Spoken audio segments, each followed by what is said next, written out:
This time on CultureShop, we put the spotlight on the 3 M's of retail finance: measure, monitor and manage. How do I know my shop is profitable? We'll find out. We'll guide you through some of the key performance indicators and show you how to use them, review them and improve them. And Andy Warhol once said, all department stores will become museums and all museums will become department stores.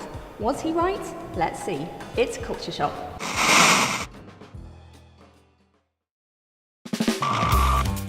There are lots of reasons to have shops, but in museums and heritage sites, but the most important aspect of a shop is that it must make money.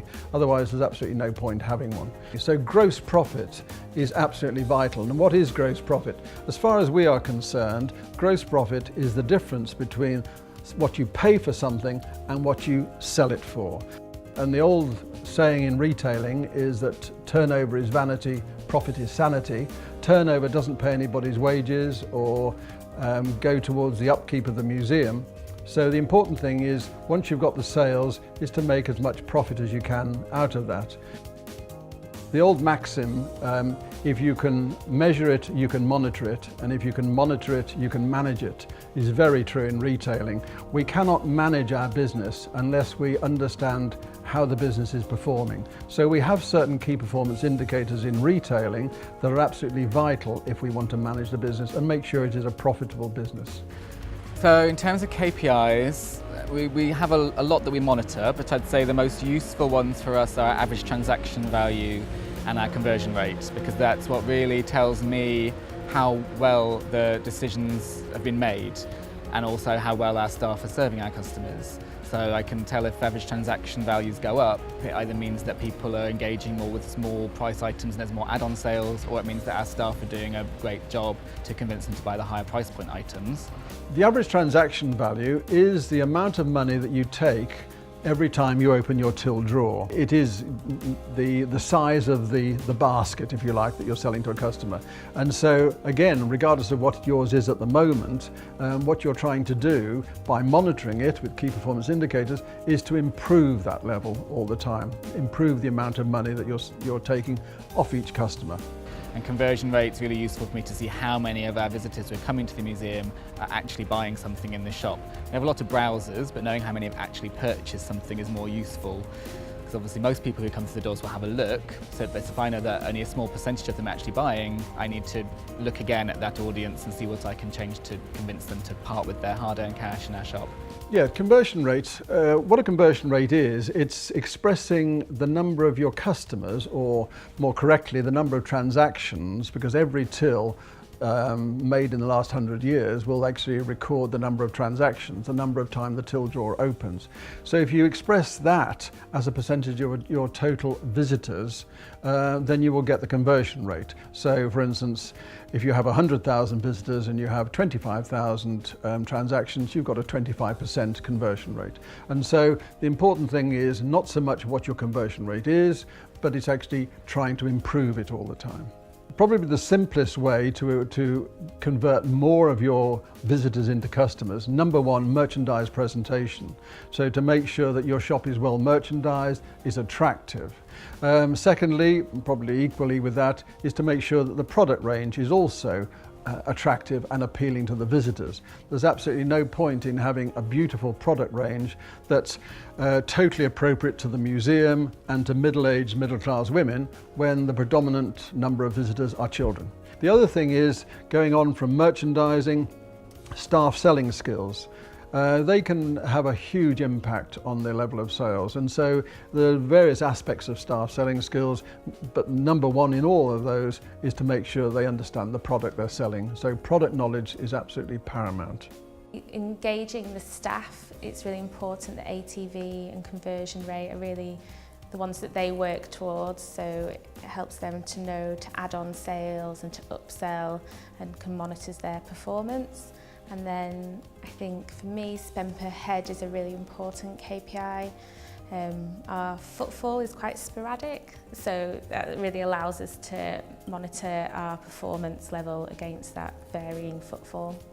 For me, average transaction value is really important because I think if we can get more people spending more, you know, or less people spending more, as long as they are spending that higher amount. We sit down on a weekly basis and look at how much we've made that week, what sold really well, what stock we need to replenish, when we're going to do the order for replenishing that stock. So how do we monitor the business and how often do we monitor it? Well, I would advocate, certainly with sales, that you should do it every day, but certainly every week. And we should be monitoring our sales every week against the same week last year and against our budget. Not only for the week, but also cumulatively year to date. Because it's all very well to say, well, last year I was 5% up on budget, but actually cumulatively you may be 10% down on budget, and that's the one you've got to concentrate on. Purchase budgets and overall budgets, sales budgets, I would certainly recommend that they are monitored quarterly. So you bring yourself up to date and you review everything quarterly and say, am I on track to get to where I thought I was going to be at the end of the year? Because if you don't tell the powers that be, the people who are relying upon your net income for museum development or for projects that they're working on, if you don't tell them during the year that you're not going to make it, or that you're maybe going to end up with more money than you thought, then they have nothing to base their plans on. We set the targets are all fed into the business plan, so we have ATV that will be consistent throughout the year, our ATV target. But then if we're dropping that, I might say this weekend you need to hit a higher ATV to help us bring up our overall transaction value. And then I'll set them, if you add on this many bags, then this will achieve this over the weekend, and then that gives them something to work on.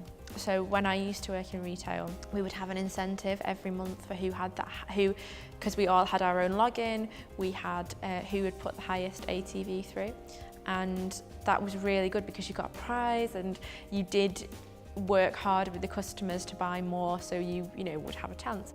One of the simplest things that people can do almost immediately is to review their price points. You look at your entire product range and say, is there any room for improving the prices that we're getting for it?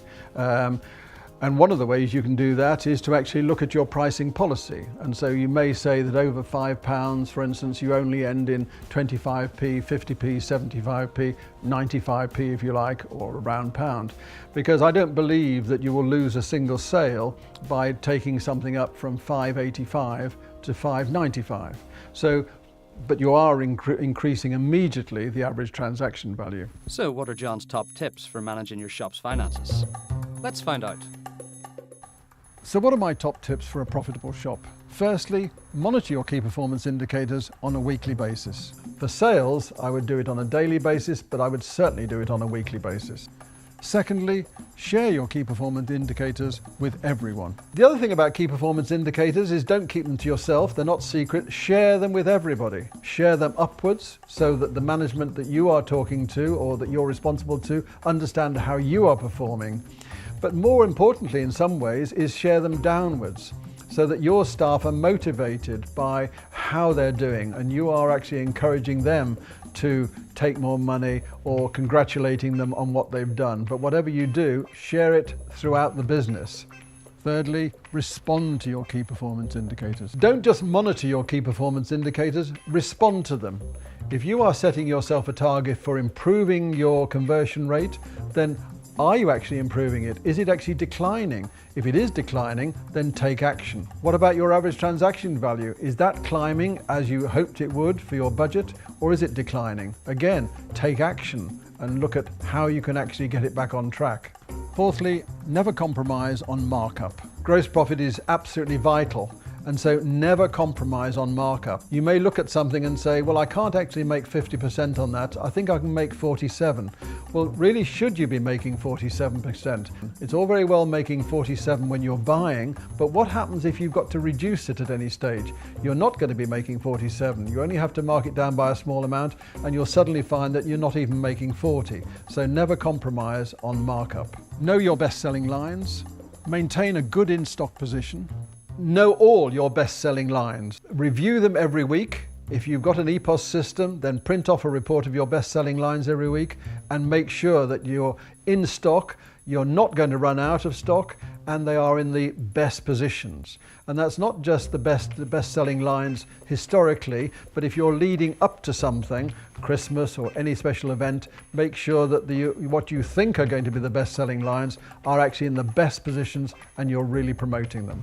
Beware of overstocking and beware of overstaffing. And finally, the two don'ts. Don't overstock. So be very careful of your buying and don't buy too much stock. And lastly, don't overstaff, because if you've gone to all that effort to generate the maximum level of sales and made the maximum level of gross profit, then it seems a great shame then to waste it all by not controlling your overheads, the largest of which is staff costs.